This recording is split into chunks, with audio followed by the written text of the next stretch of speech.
بسم اللہ الرحمن الرحیم۔ عزیز دوستو، آج ہم جس موضوع پر اپنی گفتگو کریں گے وہ ہے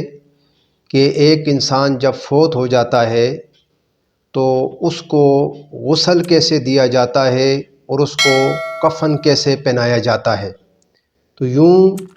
غسل میت اور میت کے کفن کے بارے میں آج ہم گفتگو کریں گے۔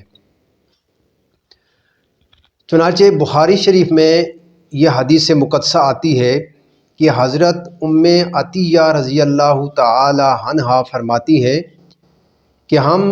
نبی پاک صلی اللہ علیہ وآلہ وسلم کی صاحبزادی حضرت زینب کو غسل دے رہے تھے کہ جب وہ فوت ہو گئی تھی، تو اسی اثناء میں نبی پاک صلی اللہ علیہ وآلہ وسلم ہمارے ہاں تشریف لائے تو ہمیں فرمایا کہ زینب کو طاق مرتبہ غسل دینا، یعنی 3 مرتبہ، 5 مرتبہ یا 7 مرتبہ جو ہے وہ غسل دینا، اور دائیں جانب سے اور وضو کے اعضاء سے جو ہے وہ شروع کرنا چاہیے۔ تو گویا کہ ہمیں بھی چاہیے کہ جب ہم کسی بھی اپنے مردے کو، اپنی کسی بھی میت کو، چاہے وہ مرد ہو چاہے وہ عورت ہو، اس کو غسل دیں تو اسی سنت کے مطابق جو ہے وہ ہمیں غسل دینا چاہیے کہ ہمیں اسے 3 مرتبہ، 5 مرتبہ یا 7 مرتبہ اس کے اوپر جو ہے وہ پانی بہانا چاہیے۔ تو اس طریقے کے ساتھ جو ہے وہ ہمارا جو دیا ہوا غسل ہوگا وہ انشاءاللہ سنت کے مطابق ہو جائے گا۔ اب غسل دینے سے پہلے جو غسل دینے والا بندہ ہے وہ کون ہونا چاہیے؟ آج کل ہمارے معاشرے میں رواج کیا ہے کہ ہم نے محلے کے اندر ایک بندہ رکھا ہوتا ہے، یا دور دراز سے کسی ہم بندے کو بلاتے ہیں کہ جی آئیں ہمارے بندے کو جو ہے وہ آپ غسل دیں۔ شریعت ہمیں کیا کہتی ہے؟ شریعت ہمیں یہ کہتی ہے کہ جس کو غسل دیا جا رہا ہے، جو میت ہے، اس کے قریب ترین کوئی رشتہ دار ہونا چاہیے۔ اب مثال طور پر اگر کسی کا کوئی باپ فوت ہو گیا ہے تو بیٹا اس کو غسل دے، کسی کی والدہ فوت ہو گئی ہے تو اس کی بیٹی اس کو غسل دے، اگر کسی کی بیٹی فوت ہو گئی ہے تو اس کی بہن اس کو غسل دے یا اس کی والدہ جو ہے وہ اس کو غسل دے، اگر کسی کا بیٹا فوت ہو گیا ہے تو باپ اس کو غسل دے یا اس کا بھائی جو ہے وہ اس کو غسل دے، یعنی قریب ترین جو رشتہ ہوتا ہے وہ اس کو غسل دینا چاہیے۔ اور غسل دینے والا جو بندہ ہے، جو مرد ہے، وہ جنبی نہ ہو، یعنی اس کو خود غسل کی ضرورت نہ ہو، بلکہ وہ پاک، صاف اور باوضو ہونا چاہیے۔ اگر وہ خود ناپاک ہوگا تو جس پانی کے ساتھ وہ ہماری میت کو غسل دے گا تو وہ تو پانی پہلے سے ناپاک کر دے گا۔ لہٰذا اس بات کا ہمیں خیال رکھنا چاہیے کہ جو غسل دینے والا بندہ ہے اس کا پاک ہونا جو ہے وہ ضروری ہے۔ اسی طریقے کے ساتھ اگر کوئی عورت فوت ہو جاتی ہے تو جو عورت کو غسل دینے والی عورت ہے وہ حیض اور نفاس سے جو ہے وہ پاک ہونی چاہیے، وہ خود پاک ہوگی تبھی جو ہے وہ ہماری مردہ عورت کو جو ہے وہ غسل دے سکتی ہے۔ بصورت دیگر ایسی عورت جو خود ناپاک ہو تو وہ کسی بھی عورت کو جو ہے وہ غسل نہیں دے سکتی ہے، اس لیے کہ خود اس کو غسل کی ضرورت ہے۔ اگر وہ اسی حالت میں غسل دے گی تو وہ تو پانی کو جو ہے وہ ناپاک کر دے گی۔ اب اگر جو بندہ غسل دینے والا ہے، اگر کوئی رشتہ دار ہے اور اگر اس کو صحیح طور پہ غسل دینے کا طریقہ نہیں پتہ ہے، غسل وہ نہیں دے سکتا ہے، تو پھر کوئی معزز بندہ ہو، شریف آدمی ہو، جو علم کو جاننے والا ہو، جو غسل کے اچھے طریقے کے ساتھ جو ہے وہ اس طریقے کو جاننے والا ہو کہ مجھے غسل کیسے دینا چاہیے۔ اب جو غسل دینے کا طریقہ ہے، سب سے پہلے تو یہ ہے کہ آپ کے پاس اتنا پانی ہو کہ اچھے طریقے کے ساتھ آپ اپنے میت کو جو ہے وہ غسل دے سکیں، اور وہ نیم گرم بھی ہونا چاہیے، اور اس کے اندر بیری کے پتے ڈال کر کے اس کو جو ہے وہ گرم کرنا چاہیے۔ اب بیری کے پتے ہم کیوں ڈالتے ہیں؟ وہ اس لیے کہ بیری کے پتے کے اندر یہ خاصیت ہوتی ہے کہ وہ میل کو کاٹ کر کے جو ہے وہ جسم سے ختم کرتا ہے، یعنی میل کو اچھے طریقے کے ساتھ وہ صاف کرنے والا ہوتا ہے۔ اس لیے یہ جو ہے بیری کے پتے جو ہے وہ پانی کے اندر ڈال کر کے اس کو گرم کر کے جو میت ہوتی ہے اس کو غسل دیا جاتا ہے۔ اب اس کے بعد غسل دینے کا مرحلہ شروع ہوتا ہے۔ تو جس جگہ پہ بھی یا جس چیز کے اوپر بھی ہم اپنی میت کو غسل دیتے ہیں، خواہ وہ لکڑی کا تختہ بنا ہوا ہے، خواہ وہ چارپائی ہے، یا وہ کوئی اور اس طرح کی سیمنٹ کی کوئی جگہ بنی ہوئی ہے، تو وہاں پر ہمیں 3 4 5 مرتبہ جو ہے وہ اچھے طریقے کے ساتھ خوشبو کی دھونی جو ہے وہ دینی چاہیے، وہ جگہ جو ہے وہ خوشبودار ہونی چاہیے، تاکہ غسل کے درمیان اگر کسی قسم کی کوئی بدبو وغیرہ پھیلے تو غسل دینے والے کو کسی قسم کا جو ہے وہ کوئی وہاں پر اس کو کوئی مذائقہ نہیں ہونا چاہیے۔ اب جب ہم میت کو وہاں لے کر آتے ہیں غسل والی جگہ پہ، تو ہمیں سب سے پہلے تو وہاں پر پردے کا نظام کرنا چاہیے، اس جگہ کو سیکور کرنا چاہیے۔ جو غسل دینے والا بندہ ہے یا ایک دو بندہ جو اس کے معاونین ہیں، بقیہ لوگوں کو چاہیے کہ وہ وہاں پر نہیں ہونے چاہیے، اس لیے کہ مردے کی جو ہے وہ جو سطر ہے اس کا بھی جو ہے وہ ہم نے خیال کرنا ہے، چاہے وہ مرد ہے چاہے وہ عورت ہے۔ اب جو غسل دینے والا مرد ہے، جو مرد کو غسل دے، یا جو غسل دینے والی عورت ہے جو کسی عورت کو غسل دے رہی ہے، تو وہاں پر جو ہے کیا کریں کہ اس جگہ کو باپردہ بنا لیں اور غیر ضروری افراد وہاں سے نکل جائیں۔ اب جب وہ غسل دینا شروع کریں تو غسل دینے کا طریقہ کیا ہے کہ سب سے پہلے ہمیں جو اس کے جب ہم کپڑے میت کے اتارتے ہیں تو کپڑے اتارنے کے فوراً بعد جو اس کی سطر والی جگہ ہے، یعنی جو مرد کی ناف سے لے کر گھٹنوں کے نیچے تک جو جگہ ہے وہاں پر ہمیں کپڑا ڈال دینا چاہیے۔ اسی طریقے کے ساتھ جو عورت ہے اس کے بھی سینے سے لے کر جو ہے وہ گھٹنوں تک جو ہے وہ کپڑا عورتوں کو چاہیے کہ وہ ڈال دیں، تاکہ اس کا جو سطر ہے وہ بھی کور ہو جائے۔ اب جب ہم اس کو غسل دیں تو سب سے پہلے ہم کیا کریں کہ جو غسل دینے والا بندہ ہے وہ اپنے ہاتھوں کے اوپر جو ہے وہ کپڑے کا جو کور ہوتا ہے وہ چڑھا لے، چاہے وہ مرد ہے چاہے وہ عورت ہے۔ اب جب وہ اپنے ہاتھوں کے اوپر کپڑے کا کور چڑھا لے گا تو اس کے بعد اس کو کیا کرنا چاہیے کہ مردے کو سب سے پہلے استنجا کرایا جائے، جس طرح ہم نماز کے لیے استنجا کرتے ہیں، اور اس کے بعد جو ہے وہ پھر نماز کی طرح اس کو وضو کرایا جائے، جس طرح ہم نماز پڑھنے کے لیے جو ہے وہ وضو کرتے ہیں۔ اور وضو کرنے کے بعد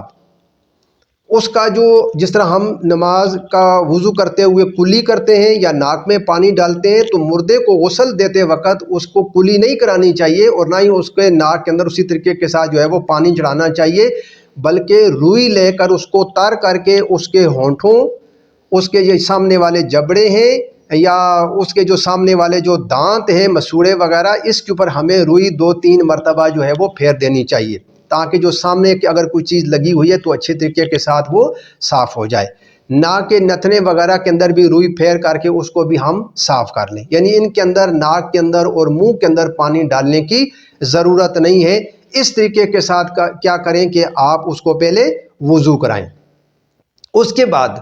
کیا کریں کہ میت کا جو سر ہے، مرد کا سر اگر اس کی داڑھی ہے تو داڑھی اچھے طریقے کے ساتھ اس کے اوپر صابن لگا کر آپ اس کو دھوئیں، اور عورت جو غسل دے رہی ہے اس عورت کے سر کے بالوں کو اچھے طریقے کے ساتھ جو ہے وہ دھو لے۔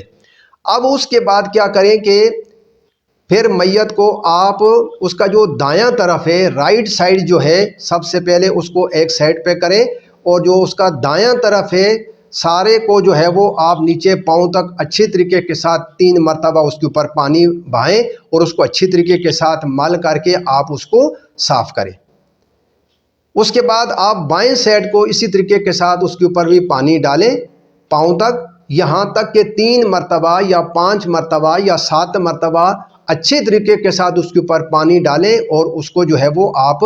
صاف کریں، اور اس کے بعد اس میت کو بٹھا دیں۔ بٹھانے کا مقصد یہ کہ تھوڑا سا پیچھے سے اس کو سہارا دے، اور جس طرح کہ ایک انسان جو ہے وہ تکیہ لگا کر تھوڑا سا بیٹھتا ہے اس طریقے کے ساتھ اس کو پیچھے سے اٹھائیں، اور آہستہ آہستہ اس کے پیٹ کے اوپر سینہ سے نیچے کی طرف جو ہے وہ آپ ہاتھ پھیریں کہ اگر اس کے جسم کے اندر کوئی گندگی وغیرہ نکلنے والی ہے تو وہ نکل جائے، اور اگر کوئی گندگی وغیرہ نکلتی ہے تو بس اس جگہ کو آپ دھو دیں، دوبارہ اس کو وضو کرانے کی یا اس کو غسل دینے کی ضرورت نہیں ہے۔ جو خواتین عورتوں کو غسل دیتی ہے ان کو بھی اسی طریقے کے ساتھ جو ہے وہ کرنا چاہیے۔ اب جب اس کا غسل مکمل ہو گیا تو پھر اس کو چاہے وہ مرد ہے چاہے وہ عورت ہے، آپ اس کو اچھے طریقے کے ساتھ کسی تولیہ کے ساتھ یا کسی بھی صاف کپڑے کے ساتھ آپ اس کے جسم کو خشک کر لیں اور کفن کو بچھا دیں۔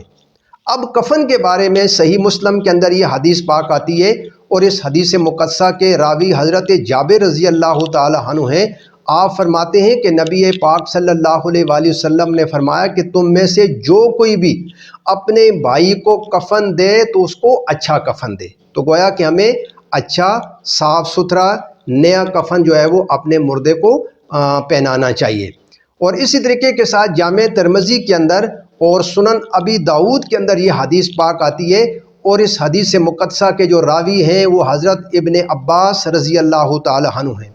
آپ فرماتے ہیں کہ نبی پاک صلی اللہ علیہ وآلہ وسلم نے ارشاد فرمایا کہ تم سفید کپڑے پہنا کرو، اس لیے کہ سفید کپڑے تو انسان کے ساتھ اچھے لگتے ہیں۔ تو فرمایا اسی طریقے کے ساتھ اپنے مردوں کو بھی سفید کفن جو ہے وہ ان کو پہنایا کرو، یعنی اس کو سفید کپڑوں کے اندر کفنایا کرو۔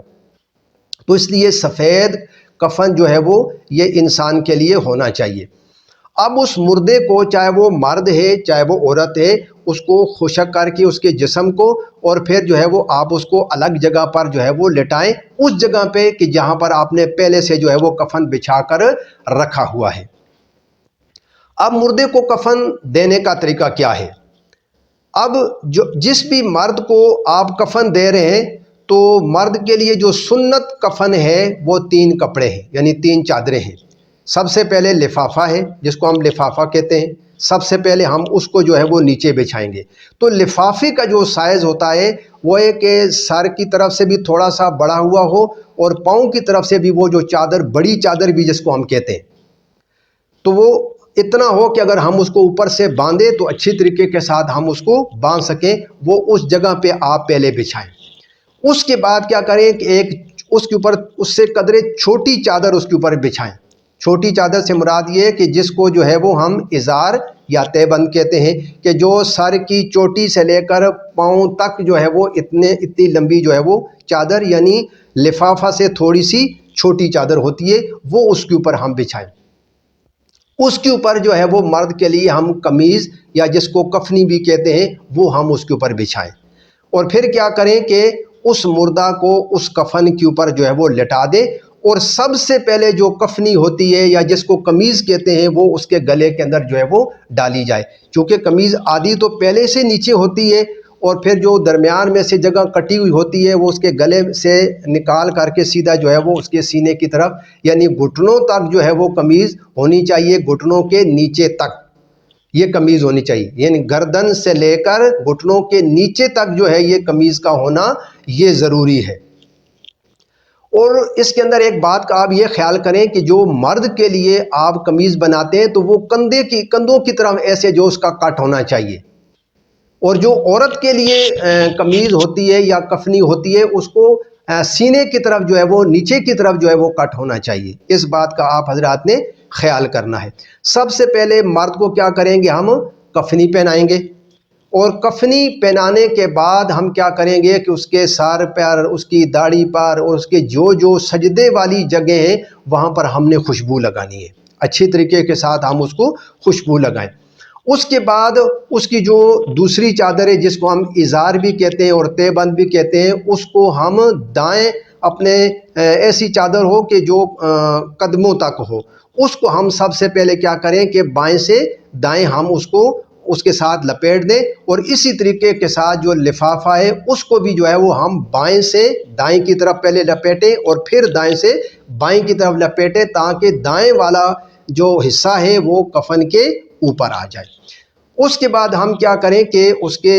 جو پاؤں وغیرہ کے جو انگوٹھے جو پہلے سے ہم نے بندھے ہوئے وہ اسی طریقے کے ساتھ رہیں، اور آپ سر کی طرف سے بھی اس کو تھوڑا سا باندھ دیں اور پاؤں کی طرف سے بھی باندھ دیں تاکہ کفن جو ہے وہ اس کا نہ کھل سکے۔ تو اس طریقے کے ساتھ یہ مرد کو غسل دینے اور اس کو کفن پہنانے کا طریقہ ہے۔ اسی طریقے کے ساتھ جو عورت ہے اس کو جو ہے وہ جو سنت کفن ہے وہ 5 کپڑے اس کے ہوتے ہیں، 5 کپڑے ہوتے ہیں۔ 3 کپڑے تو وہی ہوتے ہیں کہ جو مرد کے ہوتے ہیں، جس میں لفافہ ہوتا ہے، جس میں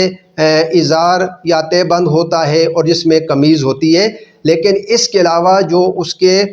بقیہ جو کپڑے ہیں اس کے اندر اوڑھنی بھی ہوتی ہے اور اس کے اندر سینہ بند بھی ہوتا ہے۔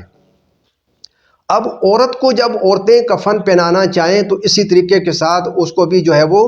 آپ کسی بھی چرپائی کے اوپر بچھا دیں، تو سب سے پہلے جو عورت ہے اس کو کفنی یا قمیض پہنائی جائے۔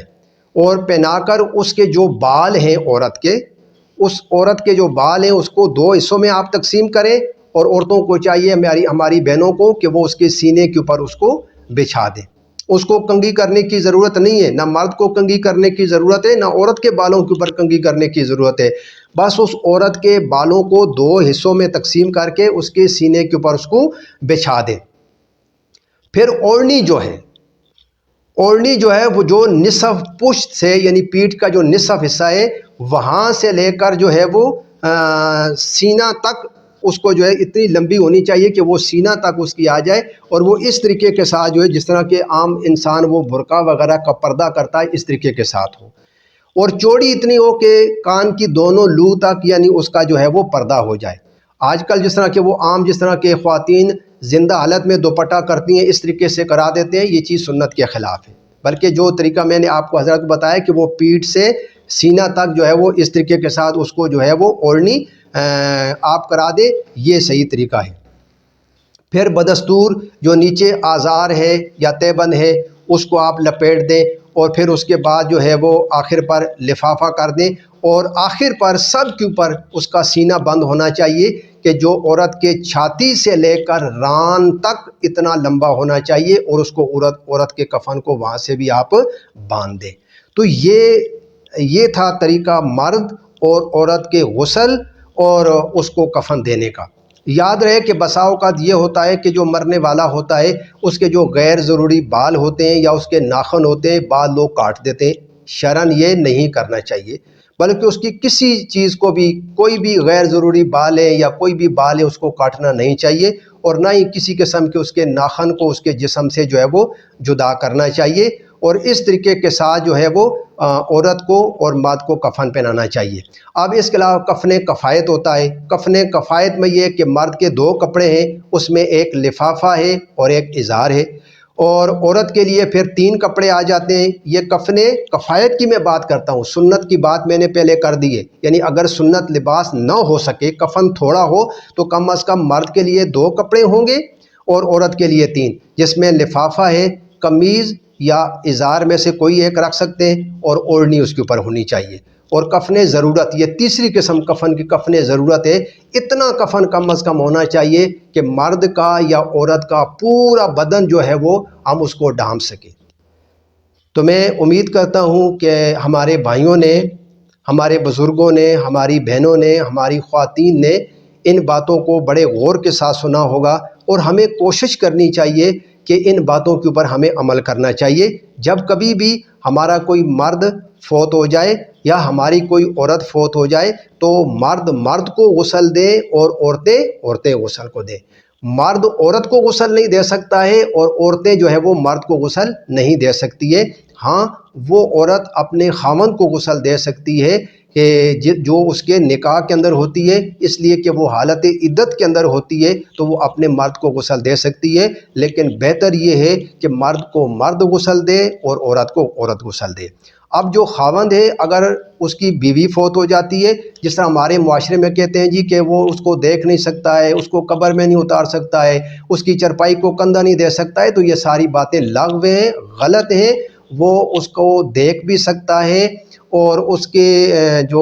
ڈیڈ باڈی ہے اس کی چرپائی کو کندھا بھی دے سکتا ہے، اور اس کو جو ہے وہ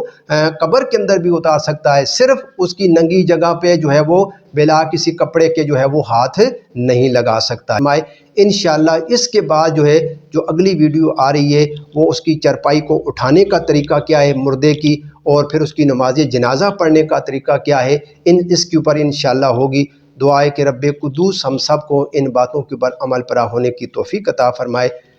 وما توفیقی الا باللہ۔